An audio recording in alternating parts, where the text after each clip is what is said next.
Okay, I low key was not ready for that. I just like hit live and went going. I usually like to do some things before I go, but we are here. Okay, so it is another Thursday, and I mean we are like winding down.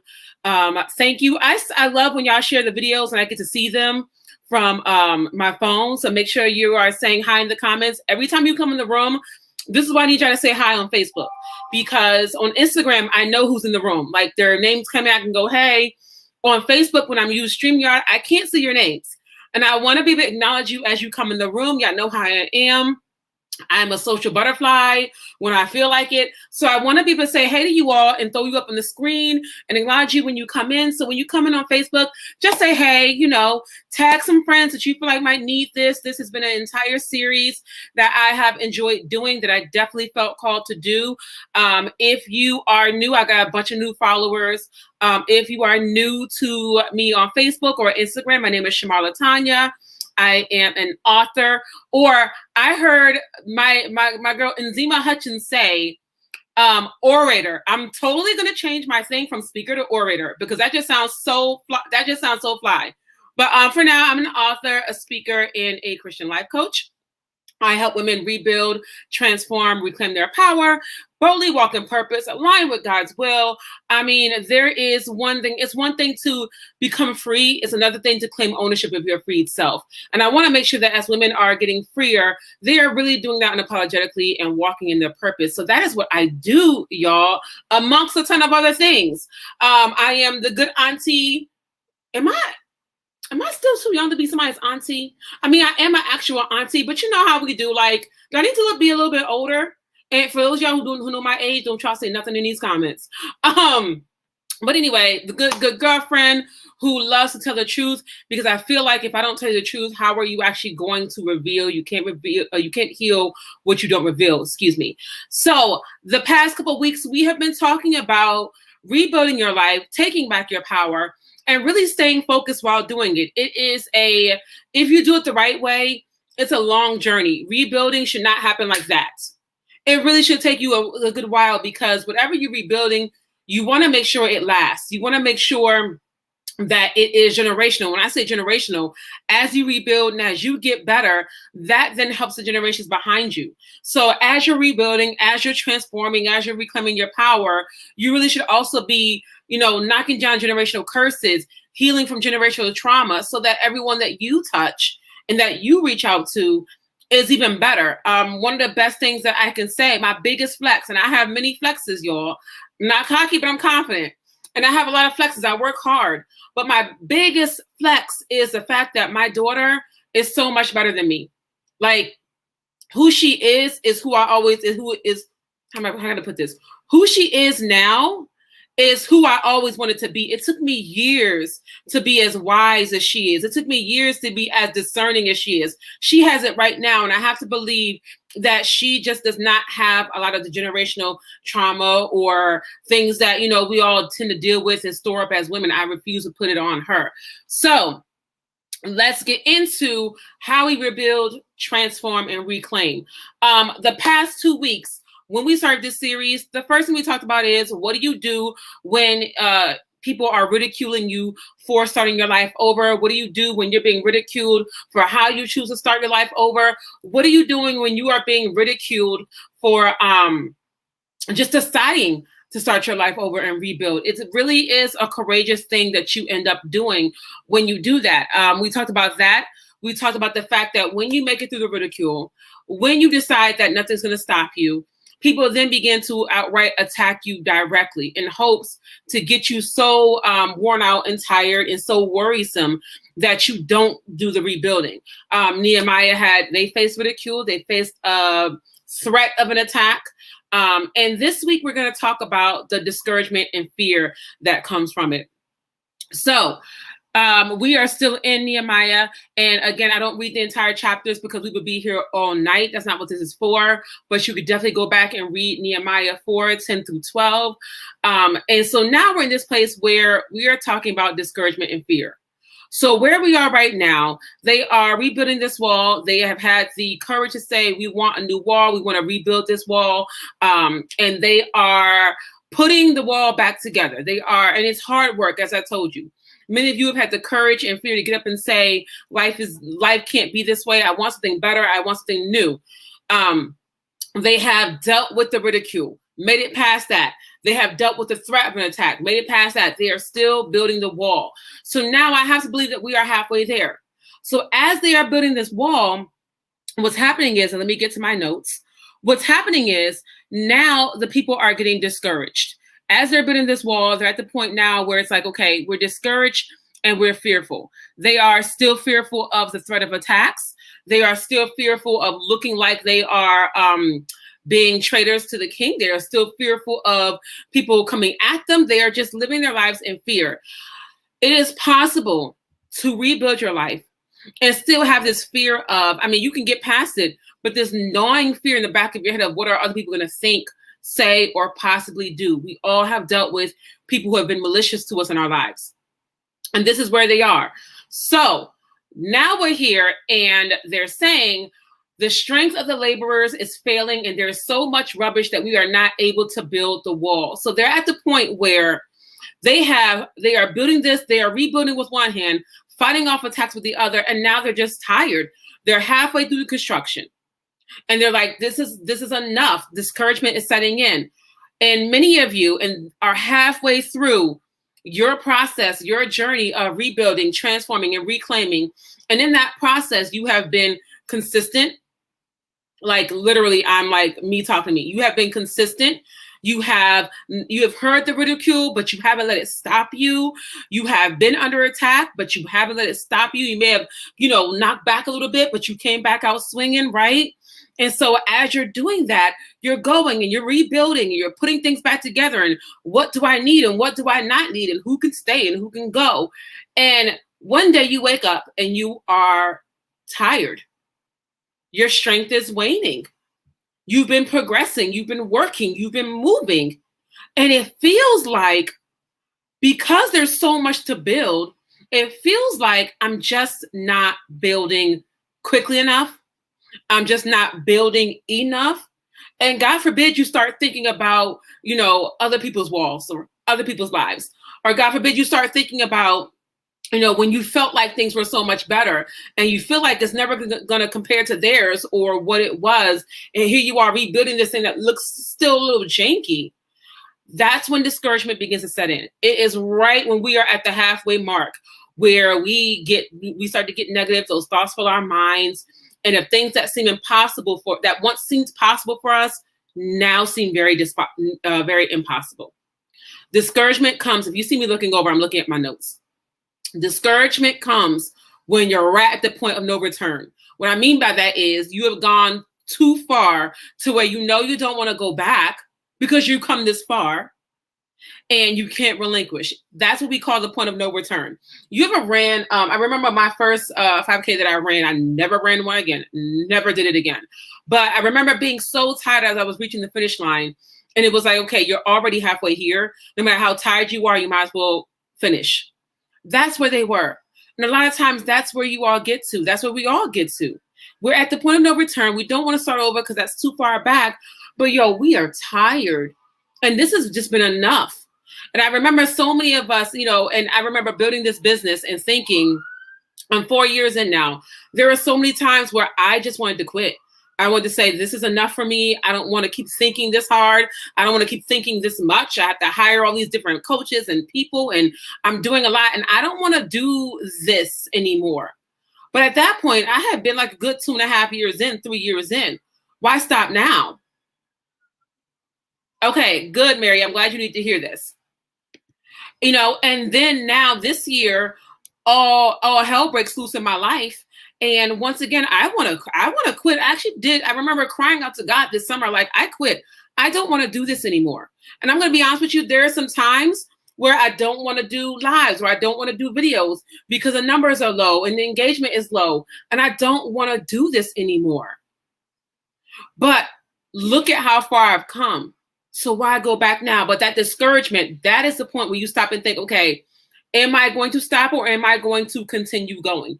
Weariness is a tool of discouragement and the enemy uses it against us. So They began to lose their strength. This is a lot of work to do. Am I going to be able to do this? But you are halfway there.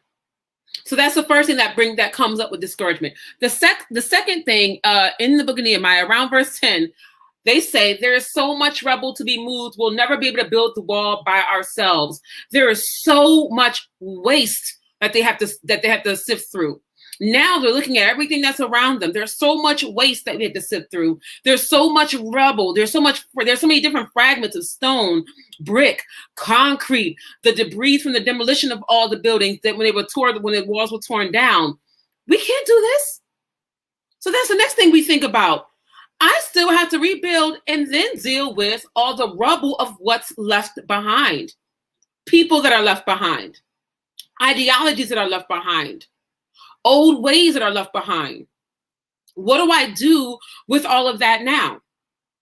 We all have rubble in our lives. Every single one of us. It is a family. The rebels are family, financial, work. These are all factors that discourage us. We look at all this little rubble around us like, yo, there's so much happening around me right now that I don't think I'm going to do anything at all. And then that discouragement steps in. And we start thinking a very, very self-centered kind of thing. Instead of thinking on what's coming, we begin to look at the present instead of looking. And this is where you really have to look ahead and look past the rubble that your life has become, because you are rebuilding that. You are creating something new. But it's hard to think I'm creating this new thing when I see a bunch of mess around me. But that's what this process is for. It's to help you sift through that mess, burn that mess off, throw that mess away, leave that mess behind. So when you get to what you've rebuilt, that mess is not a part of the program anymore. So this is all part of the process. Dealing with the rubble is all part of the process. And here's the thing. If you don't deal with the trash that's stacked up, that's coming up, that's going up, you're also not building discipline. I just said to you all, sometimes I think about it live and I'm like, well, there's not going to be anybody on tonight, or there's not going to be this. I'm going to be talking to myself. And then, but the discipline of, are you willing to be consistent to get to what you want to do? Are you going to be consistent? Now, at the end of the day, I'm still a preacher. So what is this really about? Are you doing this for you? Or are you doing this for other people? Like, what are you really doing here? So that discipline is what's looking for, not the numbers. They would be nice, but at the end of the day, it's the discipline and the consistency that's needed. Everything else will come. So there's that piece that gets us discouraged. Everything that's happening around us. The next part that gets us discouraged, we talked about just being tired, all the nonsense we have to deal with. It is at the same time, they're trying to rebuild, they're tired, they're weary, and now they still have their enemies saying things like, before they know what's happening, we will swoop down on them and kill them in their work. Okay, they were rebuilding near the enemy. A lot of you, there are just some enemies you just can't get rid of. I'm talking about external influences now, right? And so they hear this and I'm like, okay, I hear them plotting against me. I hear them talking about me. I'm rebuilding. I'm trying to stay consistent. Eventually they got fearful and said, and they're going to come from all directions and attack us. What's happening here is their minds are starting to spin. And that's exactly what happens to us. We get tired. We have to deal with all the rubble that's around us. And now we know people can't stand us. We know people are dogging us out. We know people are in our lives to be malicious. We know people are purposely attacking us and coming at us. And for a while, we could ignore it. For a while, we could say it doesn't matter. But then when you get tired and you get real tired, then it's like, okay, I can't. This is a lot for my mind to handle. And now I'm exhausted. And now we have discouragement and fear. And these are all the things that get us to the point where we stop. So all those things combined, now we have a perfect storm. And in the book of Nehemiah, they begin to lose confidence. They were building fine, but all of these things create a perfect storm, and now they're losing confidence. And around verse 10, they say, we can't do this. In our lives, we say, I can't move further. It's enough. If I keep going on, I'll fail. Clearly, this isn't working out. I'm not going to succeed. I'm not going to be able to finish it. All things that I've said. Guarantee you, all things that if you didn't say it out loud, you may have thought it. Even if it was for a fleeting second, you may have thought it. And these words are haunting your mind, and then they end up stopping you from doing your work. And this is where we stop. And if you don't have somebody in your corner to say, get up, girl, let's keep it pushing, you will stop. Or if you don't have the mental fortitude to say, okay, I'm going to get up, you're going to stop doing your work. And this is when we stop rebuilding.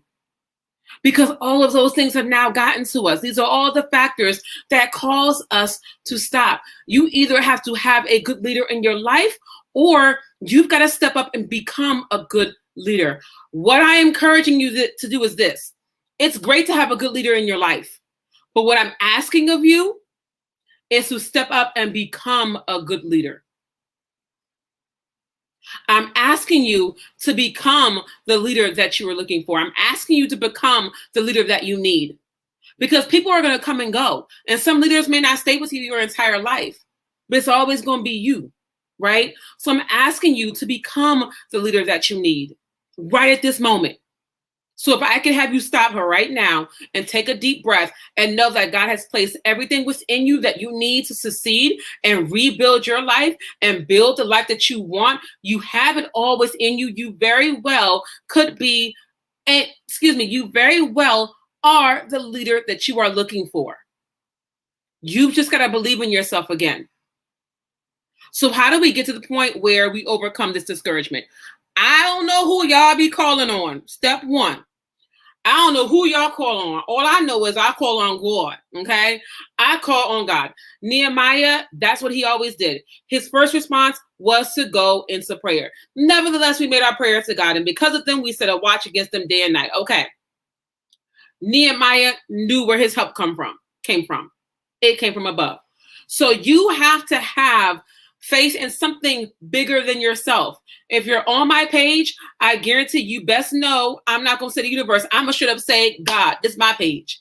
This is what I do. This is my brand. Okay. But you have to have faith in something bigger than you. For when your faith runs out. That's why the scripture says, greater is he that is in me than he that is in the world. Because when my strength fails, greater is he that is in me. Then I can continue on.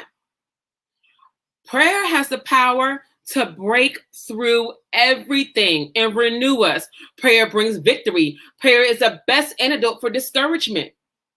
If you know me, I pop into prayer every time, quickly too. I pray over everything, y'all. I took this little assessment today, getting back into school and whatnot. That thing was like 20 questions. I knew all 20 questions. You can best believe I still prayed because I didn't want my emotions to possibly get in the way in case something, came up. Prayer is, it brings you to a solution-based mindset. I can go on and on. I could do a whole live about it.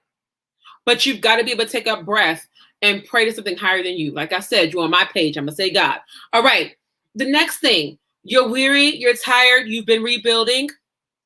Take a rest and reorganize. I am a big believer of rest. And if you've known me lately, I've taken my rest very, very seriously. I've actually become very aggressive about my rest because now being corporate on top of having my, on top of still running my coaching practice and whatnot, my mind is everywhere. I am coaching everybody day in and day out. I'm either coaching or teaching or coaching every single day, sometimes until very late, as you see tonight. So it's super important that I get to the point where I can get some rest. So you've got to be aggressive about that. And I will tell people, look, it's funny, Barbara's here. I told the nonprofit organization that I'm on the advisory board for. I said Saturdays and Sundays, my messenger is off. I see y'all Monday. I love you, but I've got to be able to get my mind right. And I've got to be able to rest my mind and my spirit. If not, I'm going to fall apart and I'm going to quit. I quit everything out here. The worst thing for Shamara to do is for Shamar to get overwhelmed. Because when Shamar is overwhelmed, she beats the man. I will throw it all away real quick. And I will tell everybody to kick rocks with no socks, wearing flip-flops real quick. Because that's just where, that's how tired I get. I literally will. So because of that, I know, take a rest. So if you've been rebuilding, transforming, and reclaiming, you're consistent, and you are fighting off people with one hand in your own mind, and you're still going, it's okay to take a rest, and you might need to reorganize. In this, when Nehemiah was rebuilding the wall, they did. They took a rest, and he reorganized. He repositioned men. Sometimes you have to reposition yourself. Where's your heart posture? You have to reposition your heart posture. If you're spending more time working than you are meditating and praying and being at peace, I guarantee you have to reposition your heart posture, because it is through rest and it is through prayer, it's through meditation, it's through letting my spirit breathe that I come up with the bestest of plans. So you've got to be able to check your heart posture and reorganize where you need to. If it's not working, it's okay. Don't be mad at yourself if it's not working. Don't beat yourself up anymore. Just reorganize it. Get the help that you need. And also, you might need to get around people. This is why I created the group coaching. You need to get around people that are at the same mindset and who are doing what you're doing, so you all can encourage each other. So there's no room for discouragement, because none of you will let each other get discouraged. You know what I mean? So there's that. I do want to be done in about 10 minutes. So we are almost there. The biggest thing also is think about, don't let your problems be the biggest thing on your mind. Don't be afraid of your problems. Your problems should not be running your mind. They always gonna be there at some point or another. So don't let your problems be at the forefront of your mind. Your future should be at the forefront of your mind. Your solution should be at the forefront of your mind. For me, I'm always gonna think about, I know the plans that God has for me. Thoughts of Victory. That's a song. I know the plans that God has for me. So because I know the plans that God has for me, I am not going to continue to allow my problems to take center stage. I'm going to let my future and the plans that I have in place take center stage. They're there. I know they're there. I'm not going to neglect them. I got you. I mean, I see you over there chilling, you know what I mean? But you're going to be there. And once I can work through this, the problem won't be there anymore. What you feed grows. So as you're getting discouraged, if you stop and you're only focused on nobody's there for me, I do this all by myself, and I mean, oh my God, the pity parties we can throw. Girl, if you don't get up and cancel that pity party, don't nobody want to come to nobody's pity party. Because here's the thing. Here's what I have learned. Let's keep it all the way real. You have more help than what you want to admit. I know I do. Okay? Secondly, I am so tired of hearing, oh, I can only think about everybody else and I ain't got time for me. Yes, you do have time for you. Yes, you do. You can carve out a couple of hours. You can carve out some time. Yes, you do. There is time within your days to take time for yourself. Because if you fall apart, everyone that you're giving to they're going to fall apart anyway. So it's counterproductive. Yes, you do. So stop magnifying your problems. Stop with the pity party. If you must cry, go ahead and cry, but eventually you're going to have to get up. And when you get up, please don't get up in bitterness. Please don't get up in anger. Please get up in love and victory and knowing that you're going to make it. Please get up and understand that everybody got their own problems. And okay, I'm going off, y'all. This is about to be a whole different live stream. But I felt the need to go there because we always magnify what we're going through, and we never magnify the fact that, hey, first of all, I could say to you all, oh, I'm overwhelmed and I'm tired. The reality is I'm able to pay my rent. I'm able to pay phone. I'm able to pay lights. I'm able to pay my daughter's tuition. Okay. And many people can't even do half of what I'm able to take care of. So yeah, I'm tired, but I'm blessed with the ability to pay these things. And that's why I'm tired. So we have to really begin to shift our mindset and stop making our problems the biggest thing in life. And for me, I make sure God is bigger than my problems. I just do. Because I know that God is going to take care of all of it anyway. All things work together for our good. All things. Even when it looks like the worst of the worst, all things work together for our good. And the final step, last step for this, get back to work. Nehemiah said here, and it happened when our enemies heard that it was known to us and that God brought their plot to nothing, meaning, that's another thing you have to understand. Your enemies' plots, if you are living with integrity, if you are living in honesty and truth and love, if you are hiding yourself in Christ, your enemies' attacks are going to amount to nothing. They will amount to nothing. They will amount to nothing. They will amount to nothing. It literally just said it, and God had brought their plot to nothing. Anybody can plot against you, talk about you, dog you out. But when you are doing the right thing, when your life is in Christ, it will be brought to nothing. And they all returned to the wall and everyone got back to work. You're going to have to get back to work. You can't leave all these things undone because you're discouraged. Because the more these things you leave undone, what you're actually leaving undone, see right now, you think you're leaving everything undone in the present. You're actually leaving everything undone in the future. So everything you leave undone right now are seeds that you are not planting. So you will, it's like you plant the seeds and then you get tired of watering it so it doesn't grow. So right now you walk away from it like, all right, whatever, cool. But down the line, you're going to wonder, why didn't this thing grow? Because you walked away from it. You left it undone. Get back to work. Keep working. If you got to rest, reorganize, do that. But keep working. Discouragement is such a big weapon, and so is fear. If you know me, I am big on, I will pray against fear in a second. I will go to war with fear. Because I lived half my life in fear. Fear will stop you from moving on. Fear will stop you from continuing on. So with discouragement, it's not what you, and the reality is you're going to go through hard times. You just are. There's nothing that's okay because it can build you if you do it the right way. It's not what you go through that matters. It's how you respond to it, how you come out of it. Are you suppressed by depression or are you overcoming it? When discouragement knocks you down, you've got to remember that you are bigger than your problems. David facing Goliath. Little small man David, big man Goliath. David was a G with it. David was like, I know good and well, y'all not letting this uncircumcised Philistine, okay, come at y'all like this and defy us, because he knew who he was. You got to know who you are. And you got to know how to put on a garment of praise for the spirit of heaviness. When you begin to feel heavy, discouraged, like you want to quit, put on a garment of praise. You start praising. You start thinking positive. You start speaking positive. And you think about the promises that are over your life. All of you have promises over your life. Every single one of you. Every single one of you have promises over your life. Whether you take them or not, whether you run with them or not, that's where you begin to see it. But you all have promises over your life. Discouragement and fear, it's going to come up. But you don't need to let it stay there. So that is all I have for tonight. I am going to, we ended on time. Yo, I planned this good. We started on time. We ended on time. Y'all, I don't like to go over 30 minutes. If you're just popping to the live stream, I'm about to end. So make sure you go back and rewatch it from the beginning. I'm going to keep it up. It'll be on YouTube as well. Any announcements? We have 2 more weeks to go of this. I cannot believe this. I feel like we have more, but we do not. If you've been keeping up with me, I have a new team of bloggers. Tomorrow, I've been introducing them every week.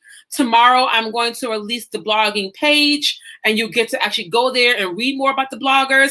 Next week, the blog will be up and running, and you'll be able to get a highlight of new women writers every week. I am so excited to be able to offer this opportunity for women to get their voice heard and to put their voice out there and build their writing resume. So I have a team of bloggers, so look forward to that. Tomorrow, I'm going to be releasing the team of bloggers to all of you all.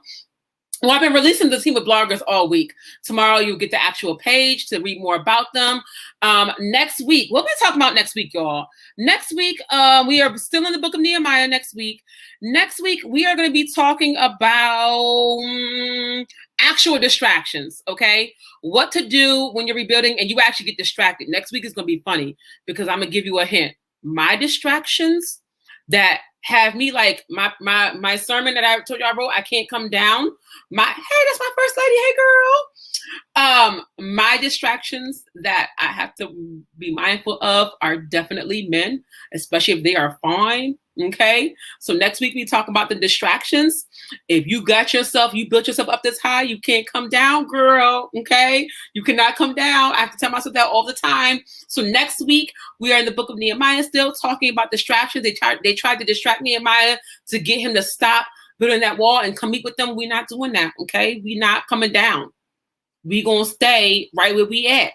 All right. And then the week after that, we're going to talk about false accusations. And I'm going to tag some few people because I know a lot of people who have been dealing with false accusations. 5, 6. So we have 3 more weeks to go.